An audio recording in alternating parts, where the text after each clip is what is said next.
using it? Clearly you're not uniting by using Well, we it are. like this, are you? Like what? How are we using it? How are we using it? Excuse me, how are we using it? You're an angry little woman. How are we abusing it? Explain, have a conversation. Because you're using it to spread hate. No, we're not. Yes, you are. No, we're not. You like to think... You are spreading hate. You're the one that spreads the hate. We're not spreading hate, you are. Right, we're going to put one right outside your house.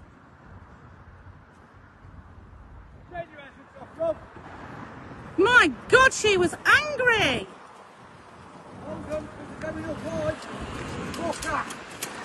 Are you alright, mate? Silly little bitch. Sorry. My God, she was angry. My country's flag. Here she comes again. Make sure. That's right, I'm recording her. Not allowed Here to she call comes like again. that on an island, love. Hey! Hey! Here we go. Go on, take your time, love. We've got no argument with you.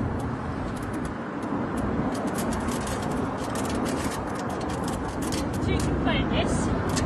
It's fine, you're allowed to record, it's We've public. got no animosity whatsoever, darling. This is spreading love. We've got no Yes, Adam! Yes, Adam! Little fish, as I do. I love my country! I love my flag! And I will fly it! I will fly it wherever I want to! Because I love my flag! People represented their country. I hate So was you. my dad. So then you should be ashamed of yourself. This flag represents Christianity, and you should be ashamed. You can never trust a lefty with your kids. You can never trust a lefty with your kids. You can never trust a lefty. Never trust a lefty. Never trust a lefty with your kids. That's my property, mate. It's staying up there. Well, go ahead and Yeah. No, it's fine. because it's over here. Mate, you ain't putting... Take the ladder away. Now you're assaulting me. I ain't assaulted you, mate. Mate, you're not putting it... You ain't taking my fucking flags, mate. Well, you can take them.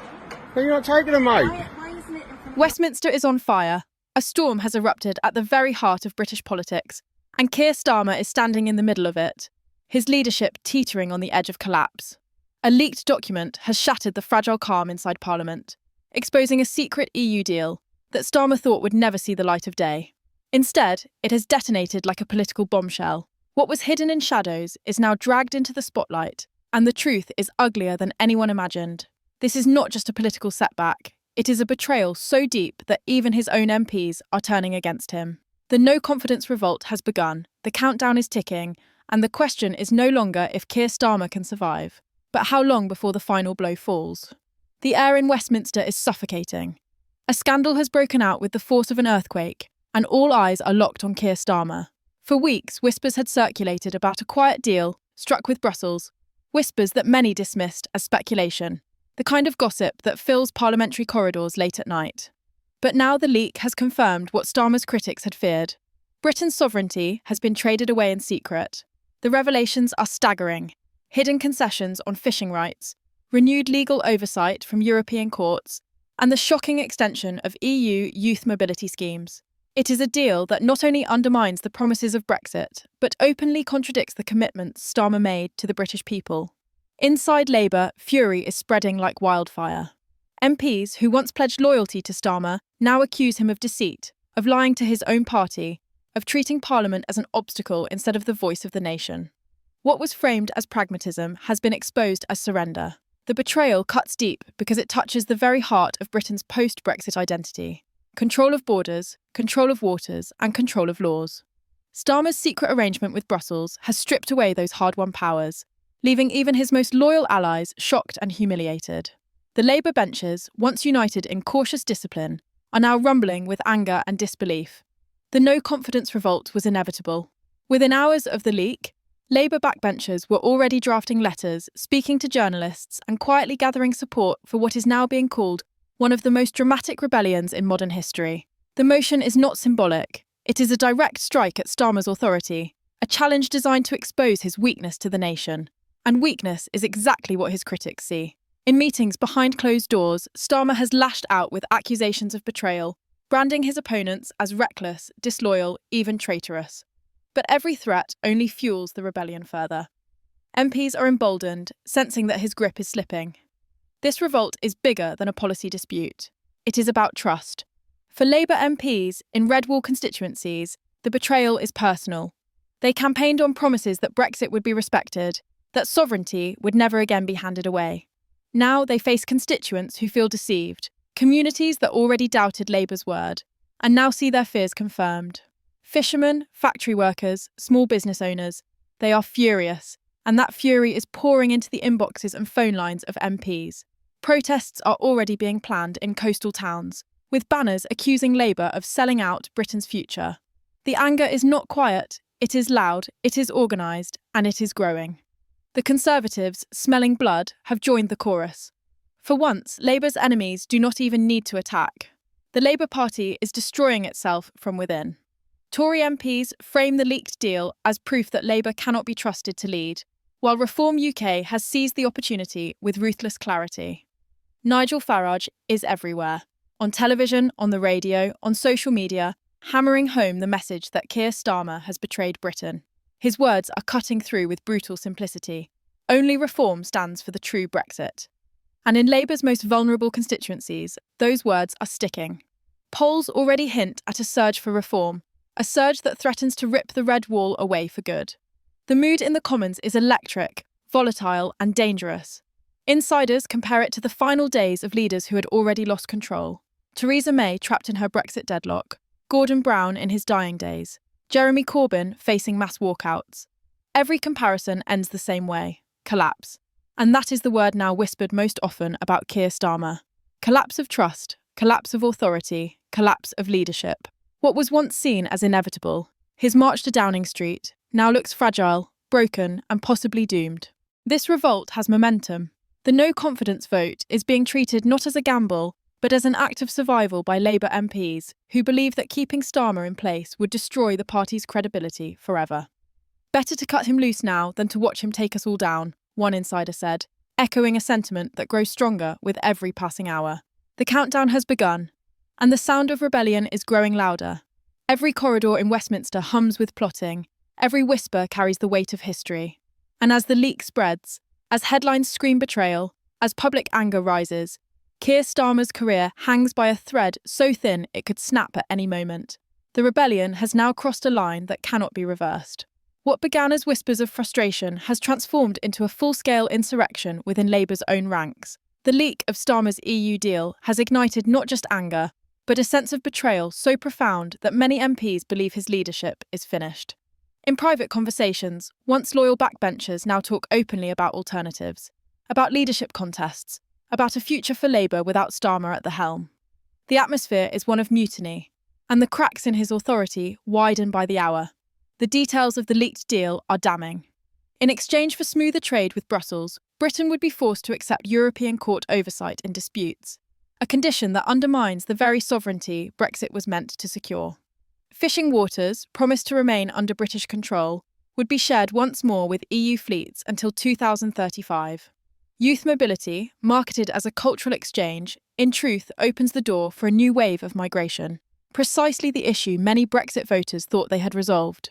Each clause of the agreement feels like a dagger to the promises made during the referendum, and every revelation feeds the narrative of treachery. For Starmer's critics, the scandal is not just about policy, it is about character. To them, this is proof that he is willing to deceive, to conceal and to trade away national interests for short-term political advantage. If he can lie to us about this, one Labour MP reportedly said, what else has he hidden? That question now hangs heavily over Westminster. The trust between leader and party is shattered, and once broken, trust rarely returns. The fury is spilling into the open. In the Commons, speeches once laced with polite criticism are now blunt accusations of betrayal. Labour MPs stand in defiance, their voices echoing with raw anger as they accuse their leader of selling out the very voters who placed their faith in him.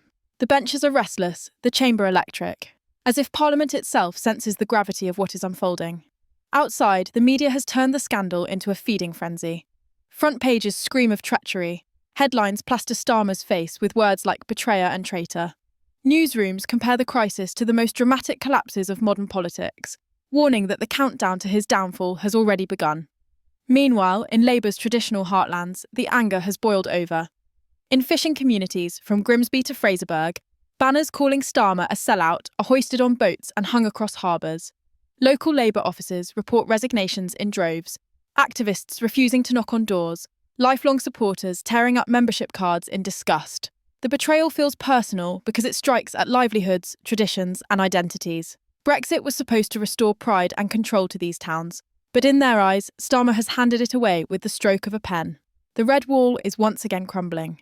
Constituencies that Labour promised to win back are slipping further away. Reform UK's rallies are swelling with angry voters, drawn to Nigel Farage's simple message: Labour cannot be trusted. Each speech he delivers lands like a hammer blow, positioning reform not as a protest movement, but as the true voice of Brexit Britain. For Starmer, this is the ultimate nightmare. Instead of neutralising Farage, he has given him the perfect weapon, a betrayal narrative that resonates in every pub, every factory, every fishing village. Inside Labour headquarters, panic reigns. Reports from staffers describe a bunker mentality, meetings filled with shouting matches, aides snapping under the pressure, and a leader who seems increasingly isolated. The once disciplined machine of Starmer's leadership has fractured into paranoia and chaos. Every leak to the press, every whispered conversation, every resignation adds fuel to the fire. His inner circle is shrinking, trust evaporating, and the sense of inevitability grows heavier. The no-confidence vote has now become more than a possibility. It is a certainty. Labour MPs are not merely considering it, they are preparing for it. Names are being counted, letters drafted, alliances forged. The rebellion cuts across factions, uniting those who disagree on everything except one belief: Keir Starmer cannot remain leader. It is a revolt not only of policy, but of principle, and that makes it even more dangerous. Once a leader is branded a liar, a betrayer, his authority is beyond repair. The timing could not be worse. Britain stands at a crossroads, facing economic uncertainty, strained relations with allies, and a public weary of broken promises. Instead of projecting strength, Labour is consumed by internal war.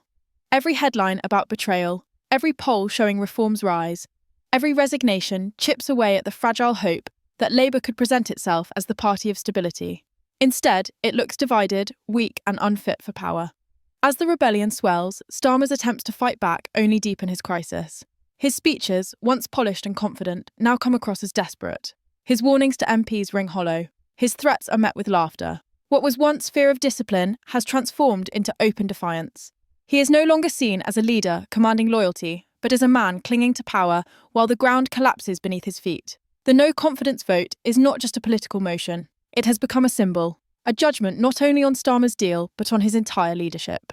To his opponents, it represents justice for betrayal. To his allies, it is a nightmare they can no longer prevent.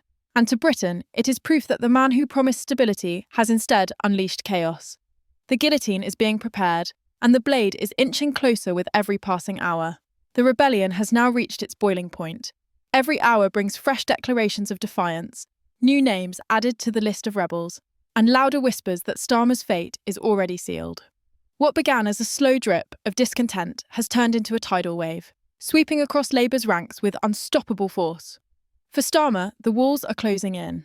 His once loyal allies now distance themselves, his inner circle shrinks, and even the moderates who once defended him now speak in hushed tones about his inevitable downfall. The Commons has become a battlefield. Inside the chamber, the atmosphere is raw and electric, with MPs openly confronting their leader in a way unseen in decades. One backbencher's furious words echo across the green benches. "You lied to us, you lied to the country, and you cannot lead us any longer." Applause from fellow MPs follows, a breach of decorum that underlines the depth of the rebellion. Starmer's face, once calm and measured, is etched with strain as he realises the truth. The authority he relied upon has evaporated. He can no longer command respect. He can barely command silence. Beyond the chamber, the revolt has turned into a national spectacle. Media outlets compete for the most dramatic headlines. Starmer betrays Britain, leadership in meltdown, Labour in revolt. Editorials paint a picture of a man already finished, a leader clinging to power while his party sharpens the knives.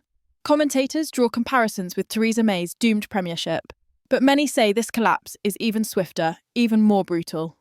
Starmer promised unity, competence, and trust. Now he stands accused of betrayal, weakness, and deceit. The fury of the public cannot be ignored. In coastal towns, fishing boats decorated with banners denouncing Starmer as a traitor sail through harbours, their horns blaring in defiance. In factory towns, protests form outside Labour offices, with angry voters demanding resignations. In the Red Wall, ordinary citizens, who once gave Starmer a chance, now declare they will never vote Labour again. To them, his betrayal is not abstract. It is a wound to their pride, their livelihoods, their belief that Britain's future belonged to its people, not to Brussels. That wound is deep, and it may never heal. Nigel Farage has weaponised this fury with ruthless precision. Every speech he gives fans the flames, his words broadcast to millions, who now see him as the voice of resistance. Starmer has surrendered Britain to Brussels, he declares, and the message lands with devastating force.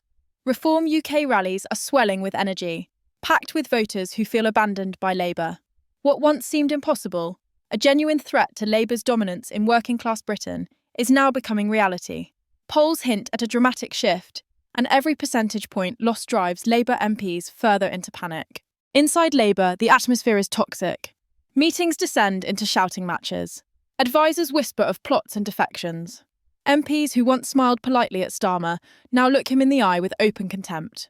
Staffers describe the leadership office as a bunker, cut off from reality, drowning in paranoia and fear. Starmer's attempts to reassert control, angry speeches, veiled threats, promises of unity, fall flat. Instead of restoring authority, they make him look cornered, desperate, and weak. His rivals smell blood, and the whispers of leadership challenges grow louder by the hour. The no-confidence vote has become the central obsession of Westminster. Every corridor hums with speculation. Who will defect next? How many MPs have signed on? What numbers will tip the balance? Starmer's team insists he still has enough support, but few believe them. The rebellion is too wide, too deep, too determined. Even MPs who dislike the rebels now admit privately that the tide cannot be turned. A vote is coming, and Starmer may not survive it. The stakes could not be higher. For Labour, this is no longer just about one man's leadership. It is about credibility, survival, and the future of the party itself. Can Labour present itself as a government in waiting while tearing itself apart in front of the nation? Can a party rebuild trust once the word betrayal has become its defining image? These questions hang heavily over the opposition, and every answer seems bleak. For Starmer, the countdown has taken on a life of its own. Each hour feels like a nail in his political coffin, each headline like a hammer blow, each defection like a knife in the back. He cannot escape the reality. The no-confidence vote is not a distant threat. It is a guillotine hanging above his head, ready to fall. And the blade is already beginning to drop. The clock is ticking, and Westminster is bracing for impact. The no-confidence vote has been scheduled. The stage set for one of the most explosive showdowns in modern British politics. For Keir Starmer, this is the moment of truth. His entire career, his dream of becoming Prime Minister, his promise to rebuild Labour, all of it now hangs by a thread. The corridors of Parliament echo with anticipation, with plotting, with the whispers of MPs counting the hours until the vote begins. The sense of inevitability is suffocating. The guillotine is in sight and the blade is ready to fall. Inside Labour, the mood has shifted from rebellion to open defiance.